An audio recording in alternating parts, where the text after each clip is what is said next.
The story began in 2006, during the war in Afghanistan. The U.S. Army establishes a series of outposts in northern Afghanistan to fight the growing insurgency and to try to build relationships with the local population so they might lay down their weapons.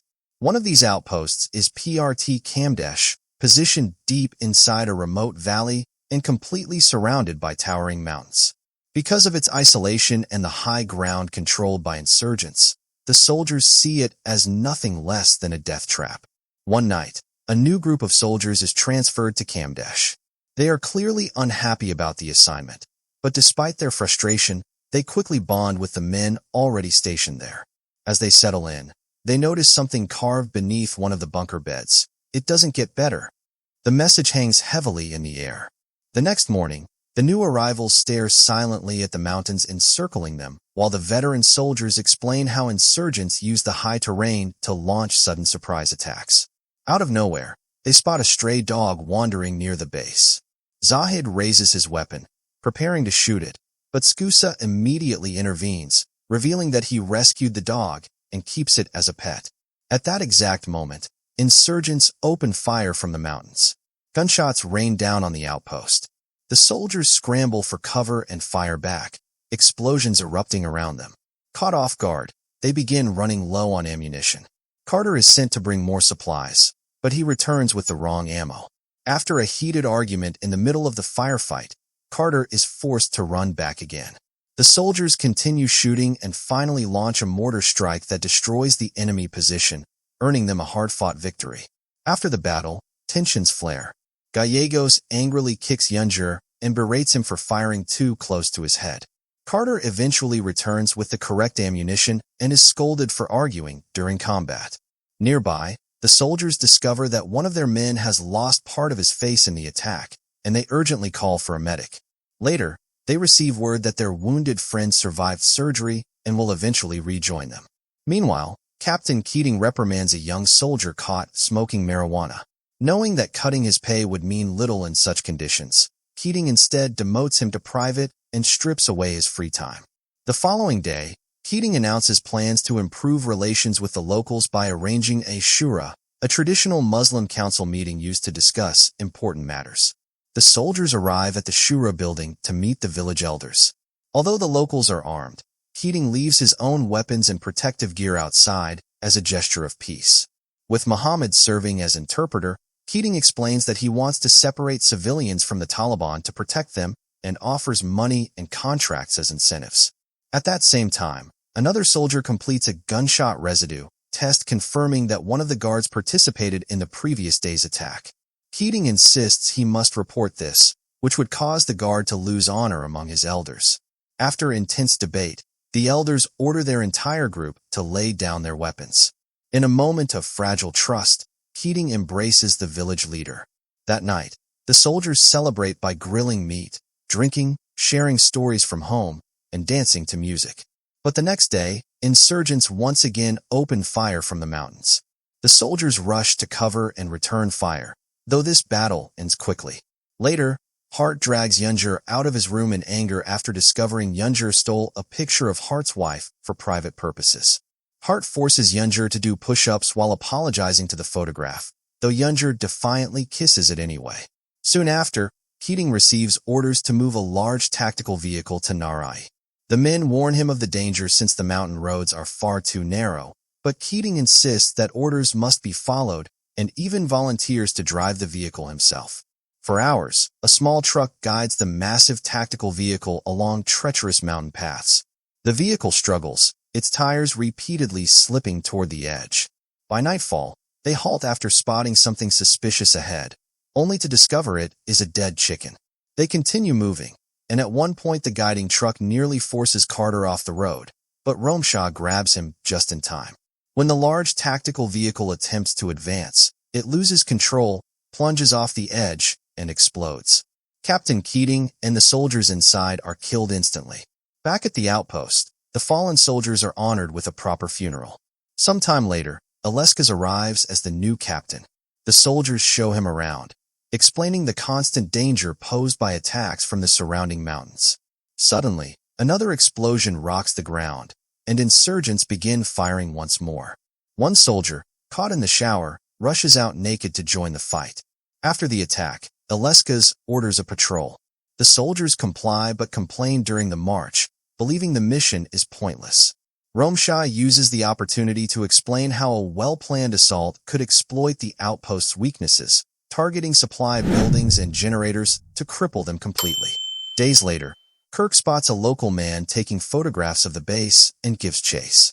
The man nearly escapes but collides with another soldier and falls, allowing Kirk to capture him. They find his phone filled with pictures of the outpost. The man is handcuffed, and Thompson stands guard while sharing the tragic family story behind the scars on his arm. Another shura is arranged, but only half the elders attend. They complain that they never received the money Keating promised.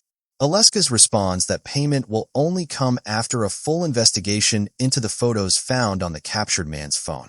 That evening, Muhammad returns from the village with alarming news. The Taliban are preparing a large-scale attack because the villagers are angry over the unpaid money. However, his warning is dismissed, as he frequently raises false alarms. Later, Aleskaz leads another patrol.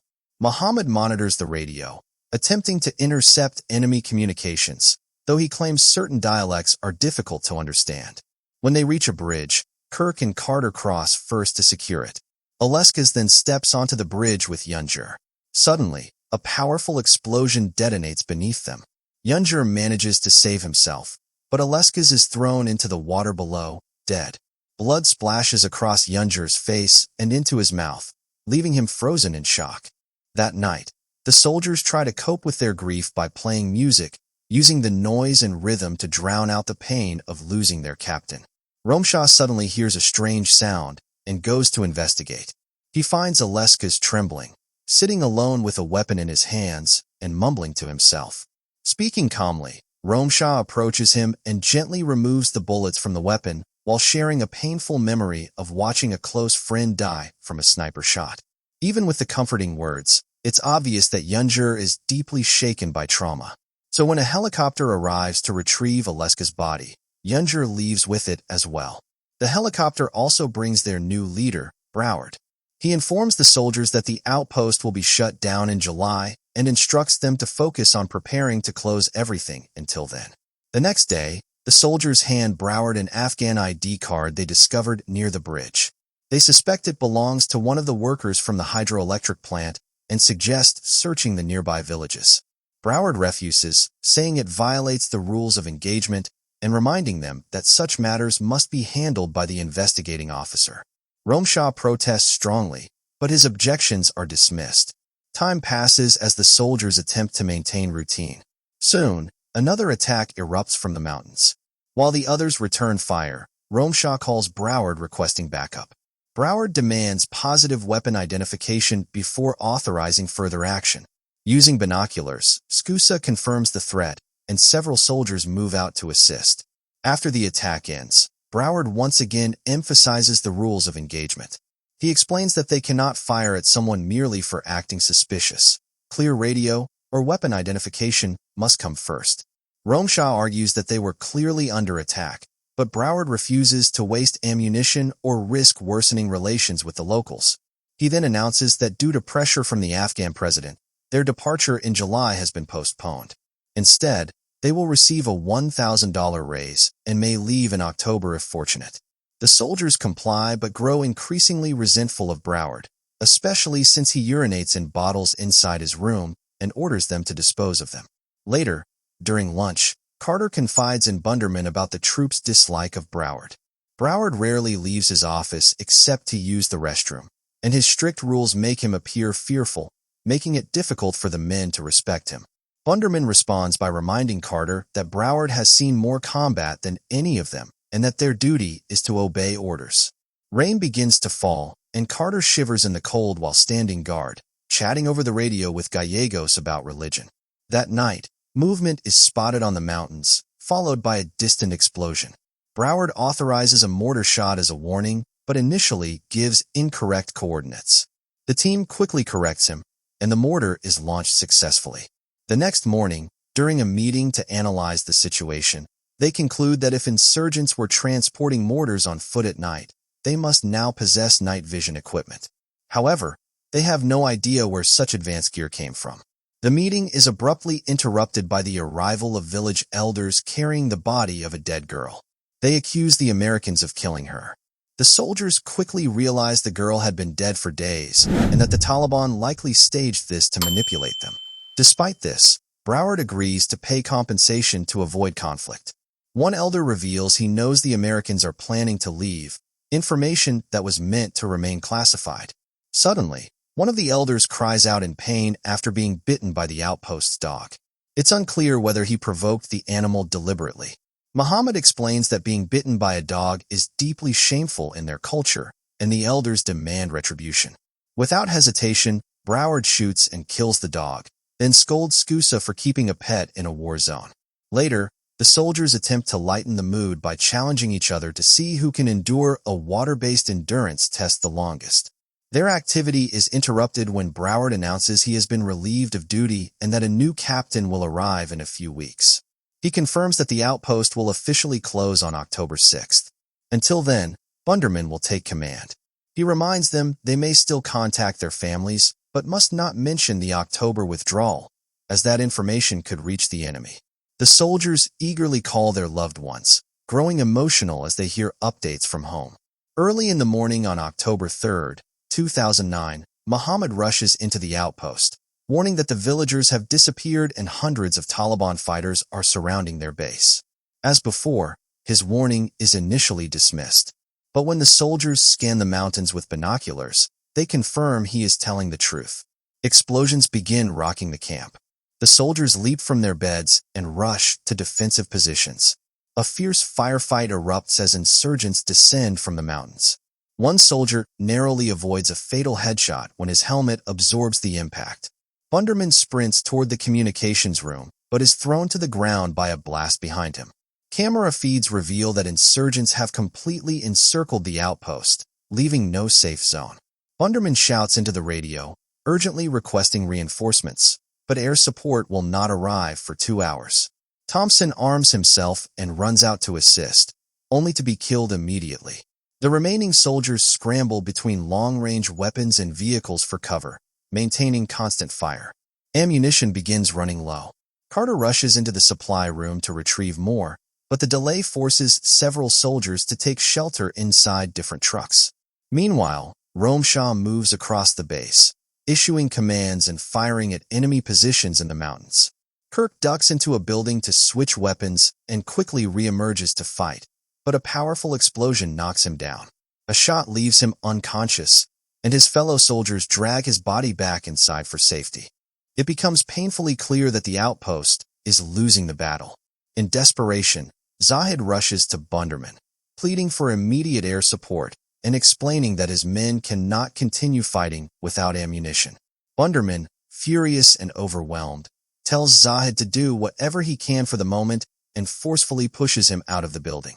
Inside the infirmary, the few medics available are already overwhelmed with wounded soldiers and are unable to step outside to assist those still fighting. A brave soldier volunteers to retrieve Kirk. He sprints across the outpost under relentless gunfire and explosions, stumbling several times but refusing to stop. At last, he reaches the building where Kirk lies. With help from the others, they place Kirk on a stretcher and begin carrying him toward the infirmary while bullets and blasts tear through the base around them. In the supply room, chaos reigns. There is no organization as everyone grabs ammunition to deliver it to different corners of the base. Skusa is handed ammo meant for the soldiers trapped inside a vehicle, but the moment he steps outside, he is shot down. Other soldiers throw gas grenades to create cover and manage to drag his body back toward the doctors. Tragically, Skusa is already dead by the time they reach the infirmary. Kirk is still alive, but his pulse is dangerously weak. Carter loads himself with as much ammunition as he can carry and dashes through the base, constantly diving for cover before explosions strike. Eventually, he reaches one of the vehicles, where another soldier joins him, and they quickly distribute the ammunition. Meanwhile, Romshaw moves stealthily around the outpost, picking up and using any weapon he finds. A grenade detonates near him. He leaps aside, but his arm is still wounded by the blast. Using his radio, he apologizes to the soldiers trapped in the trucks, fearing he may not reach them in time. He then enters a building and coordinates a new plan of attack with the remaining men. Romsha heads to the infirmary to check on Kirk, only to discover that he has died. Enraged, Romsha grabs a weapon and storms out, locating the enemy sniper and finally taking him down. The firefight continues relentlessly, with explosions echoing across the base. Hart carries ammunition to another group sheltering in a truck. When they attempt to move, the vehicle becomes stuck on a bump. At that moment, they realize the Taliban have breached the perimeter. The group abandons the vehicle to engage the enemy, but Hart is shot almost immediately, and the others are killed shortly after. Only one soldier survives and runs to inform Romsha. Together, Romsha and Zahid fire at every enemy they see advancing nearby. Soon, reports come in that insurgents are breaking through multiple points of the base. In the communications room, Bunderman receives word that reinforcements are approaching. The immediate plan is to dig in and hold their ground as long as possible. However, Romsha bursts in and insists they must retake control of the base. He explains there is still plenty of ammunition in the supply room and proposes grabbing it to block the main gate. An explosion strikes the communications building, shaking it violently. Bunderman finally gives Romsha permission to execute his plan. He also cuts off all communications, fearing the enemy might be intercepting their radios. As a result, the soldiers trapped in trucks are left without updates. Growing tired of waiting, the group with Gallegos and Carter decides to take action. They jump out of the truck and sprint forward while Carter provides covering fire. Suddenly, Gallegos is shot down. Carter retreats into the truck with another soldier. He then notices a wounded man crawling and bleeding heavily. Carter wants to rescue him. At first, his partner refuses, but eventually agrees to provide cover. Carter runs out, reaches the injured soldier, secures his wounded leg, and lifts him up. In a single desperate sprint, they make it back to the truck. Meanwhile, Romsha gathers volunteers and moves through the smoke-filled camp. He ignores Bunderman's order to wait for a machine gun and instead leads the charge. They fire at every insurgent entering the base, advancing even when thick smoke obscures their vision. After eliminating large numbers of attackers, they reach the front gate, where Romsha secures a room. Just as he prepares to fire at enemies positioned on the mountain, a bomb falls from the sky, signaling the arrival of air support. Helicopters and bombers unleash devastating strikes, eliminating dozens of insurgents within moments. Encouraged, Carter steps out of the truck again, continuing to fire while grabbing a radio to confirm the airstrike is friendly. He then rushes back to the vehicle. Using the radio, they contact Bunderman, who warns that a massive bomb will soon be dropped and instructs them to evacuate immediately. Carter and his partner place the wounded soldier onto a stretcher and run at full speed. They barely make it to the infirmary in time. With limited supplies, the doctor is forced to use his own blood for transfusions. Soon, the remaining survivors begin donating blood to save their wounded comrades. When the new captain arrives with reinforcements, much of the base has already been destroyed by the bombing. A few insurgents remain, so troops sweep the surrounding mountain area to eliminate any remaining threats. Back at the outpost, the survivors search every building, collecting the bodies of the fallen.